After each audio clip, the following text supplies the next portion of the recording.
Hi everyone, and welcome to the SwiftCase Productivity Podcast. My name is Adam Sykes, the founder of SwiftCase, the professional productivity platform, and today I've got with me Craig McCarthy, development manager at SwiftCase. And Philip, lead developer at SwiftCase. Okay, great. So today we were going to talk about the speed of services and like how the time it takes to deliver a service is important and is different in different sectors, and how people have different expectations, I suppose. Yeah, I was thinking the other day when I was in a fast food chain. It was No, it wasn't. It was actually KFC, and I realised I'd ordered all on the automatic system, and then I could see it on the order on the things, and I was looking at it, and I could see how it went red after a certain amount of time. So obviously that was supposed to be a priority for them, and they still sort of messed it up. But anyway, I noticed how poor it was compared to McDonald's, because it was the same kind of order. I always go for the healthy option, like the chicken wrap or something. I don't really go for a burger. The deep fried chicken. Yeah, it's fine. It's fine because it's not in a. It's in a wrap. Wraps are healthy. That's it, exactly. Brilliant marketing, and it's also really cheap. So, and while I was waiting for it, I realised I was getting a bit antsy. I was like, and I'm usually quite a patient person, but I think having all this there made me even more being able to see it all. And I realised it was literally 7 minutes. I'd been waiting 7 minutes, and I was like, what is wrong with me? What's the point of this What's system? wrong with me? Yeah. Well, it's not just that. I didn't think that was a long time, but it felt like a long time. And I was like, why? If I was somewhere else, 7 minutes is nothing. Why does it take 7 minutes to make chicken be cooked? Yeah, it was already there. So there was obviously, I realised that in a McDonald's it would have been there like within 2 minutes. Yeah, it's microwaved, isn't it? Yeah. And no, it's not. It's lovingly handcrafted on a beautiful flame grill. Flame grill, yeah, exactly. Painted on. And it made me realise I'd read about how people, if they go to a web page and the web page takes 3 seconds to load, they will navigate away. I'd also read that some services take months to deliver. So what are the conditions by which we tolerate waiting, and why? I suppose it depends on what you think of the brand and whether you're willing to wait, isn't it? Because I think like one of the examples I'm probably thinking about was like Harley Davidson, wasn't it? If you want a Harley Davidson, you've got to go on a waiting list, and it takes months, I think, doesn't it, to get your bike. Whereas like if you want McDonald's, well, one, you're probably hungry. If you're waiting months, it's going to be a bit too long. But there is a perception it's fast food. I've come here. I know it's rubbish, but the benefit is it's fast.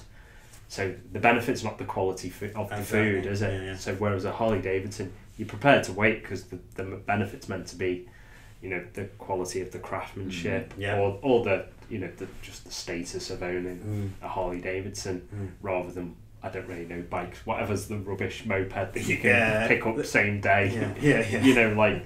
God, it's hard to think. It'd be like a Japanese equivalent, wouldn't it? Probably. They would be more sort of some kind of mass-produced bike. There's a difference, isn't there? And I suppose a website, it's the same, isn't it? If I'm booking a holiday and I want to go to that particular hotel, and that particular hotel's made their own website, but they're a great hotel, I'll wait as long as you like.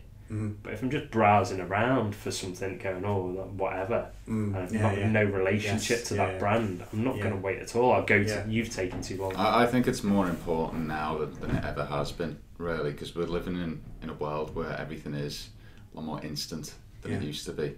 Like, you just have to look at music. Realistically, you'd have to go to the shop and buy some, wouldn't you? And then you download them. I don't mind waiting 2 hours to download this album. Now you literally just put YouTube, Spotify on, whatever, you get it straight away. And I think some services just that they need to get their act together, really.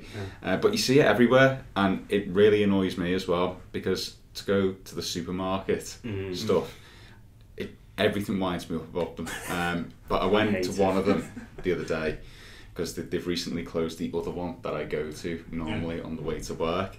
So because it's closer, I'll go into this one. And I find the self-service machine has got so many redundant steps in it. And it frustrates me so much. And it's frustrated me so much now. Not only that, the staff for some reason, they put the butties in the fridge. They're just in the way. But it's during the peak hour when people are going to be going in to buy their lunch for the day. So I don't understand that, but that's another story.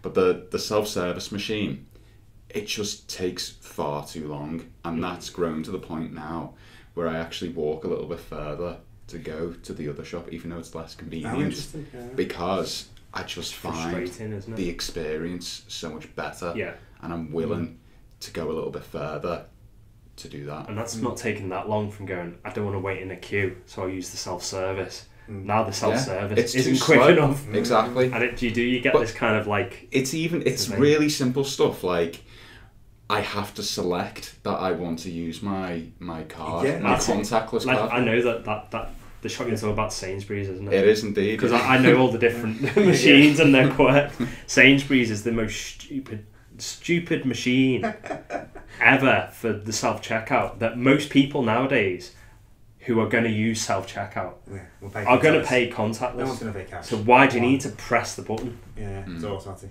If nothing else, from even from a I don't even need to touch the screen, because the first item you scan starts the process. Yeah, that's a good point. Actually. And I pay my contactless. I shouldn't even need to touch the screen. But no, Sainsbury's make you pick card because coins are the first option. How interesting. Why does it even need to have an option? Why can't it just have it so I can pay contactless? Or if I put a coin in, it knows I've put a coin in. What a stupid machine. Maybe their market research has demonstrated that to transition people into it, they need to have a familiar... Yeah, well, they just transition me to Tesco's. Yeah. Well, that's exactly what's happened. Because the other thing I've noticed in Marks and Spencer's, I don't know whether it's and this might be a mass generalisation of who they think is shopping at Marks and Spencer's, but Marks and Spencer's automatic checkout seems to be running on a 386 computer. It's the slowest. You scan it and you're I agree completely. I've put the item down and it's still going, place your item in the thing. Yeah. Oh, okay. And then about 4 minutes later, it's caught up. Yeah. And it's like it's been designed for people who may be a bit advanced in years, who are taking a bit longer to place their. And I'm like at least Tesco's have got this one thing, right? You scan it, you put it in. I can scan faster than the people who are doing the checkout machine, because they got bored about scanning. Because they've done it for 8 hours and they've had enough. I only want to do one, so I scan it faster than that. I've paid on contactless and I'm out the door. These other machines are just oh no. Honestly, I avoid Sainsbury's. Same reason as you, because that one step irritates me no end. I have to press. That card button. But that's a fine example, isn't it? It's so minor, really. It's so. I mean, realistically, the shops are really similar. It depends on what you're going in for, doesn't it? And you could prefer I prefer Sainsbury's this to Tesco's that. But ultimately, half the time you're buying the same thing. It's usually the same price. So that's why these little things do make a difference. It's so important to businesses. Experience is a big part of marketing, isn't it? Like you said, when things are the same. The products are the same. You're buying cornflakes in one place and cornflakes in another. They're both made by Kello. They're probably within the same price bracket of a few pence either way. They're not going to be dramatically different. The experience when you're in the shop is the difference.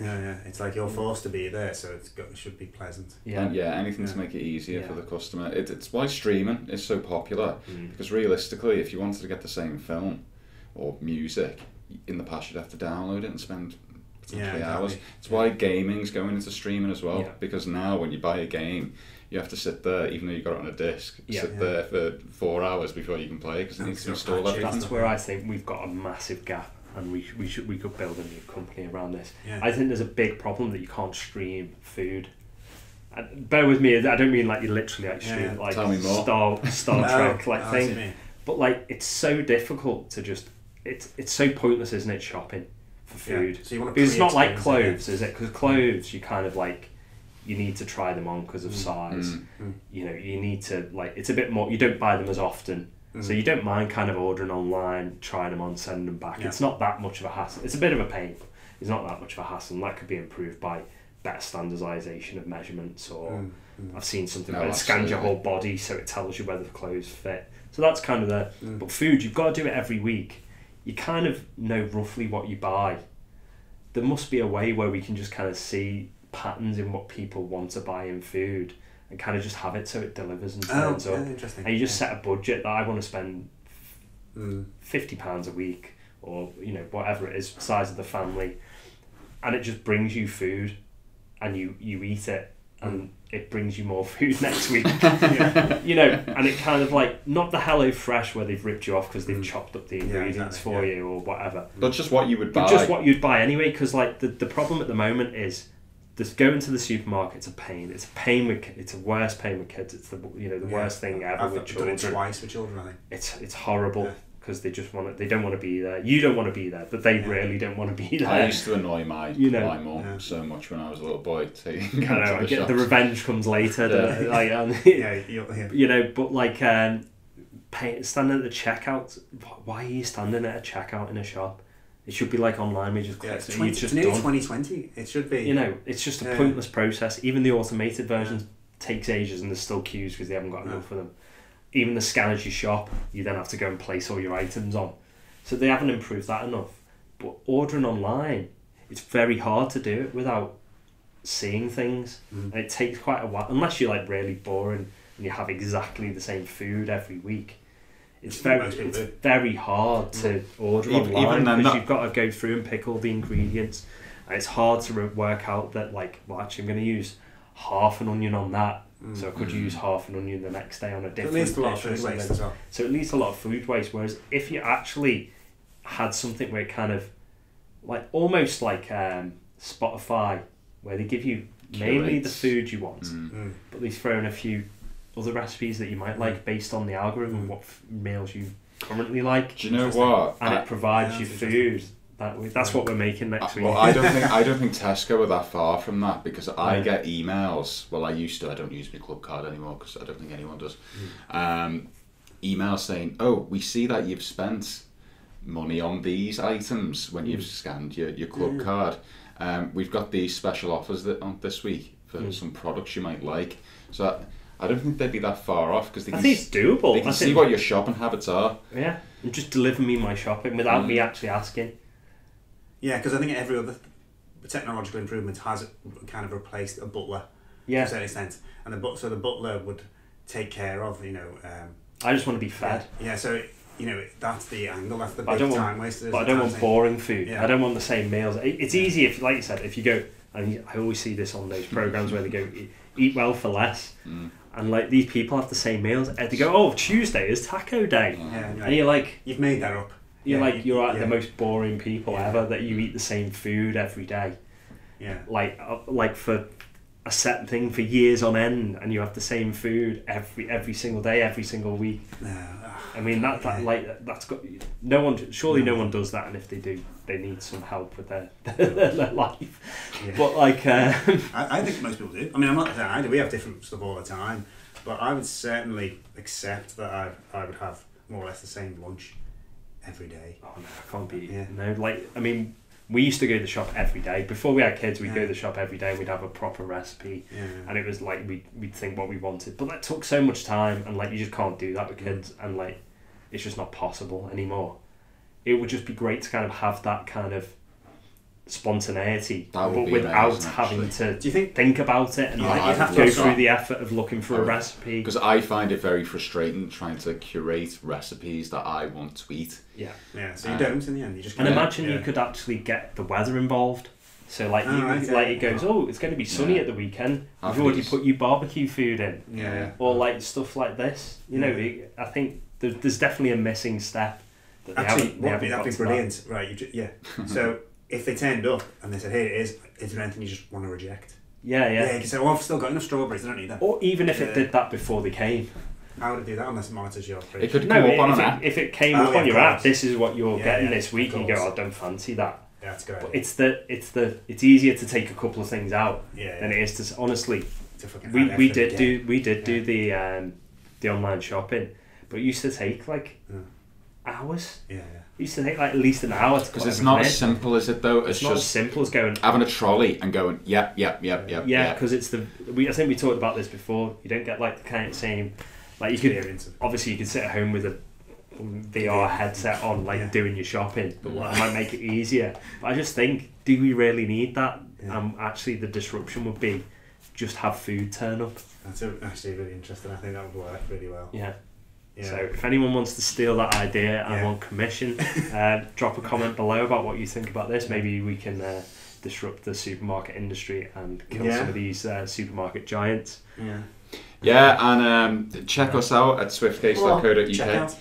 And there was an unintended pun, that one. You don't have to click card before you submit your comment. And check us out on social media at SwiftCase UK. Yeah, and if you want any more top tips about starting a new business and getting rich, subscribe and see some more. Yeah, see some more and read our blogs. Yeah, awesome. Great. Thanks for watching and listening, and we'll see you again next time on the SwiftCase Productivity Podcast.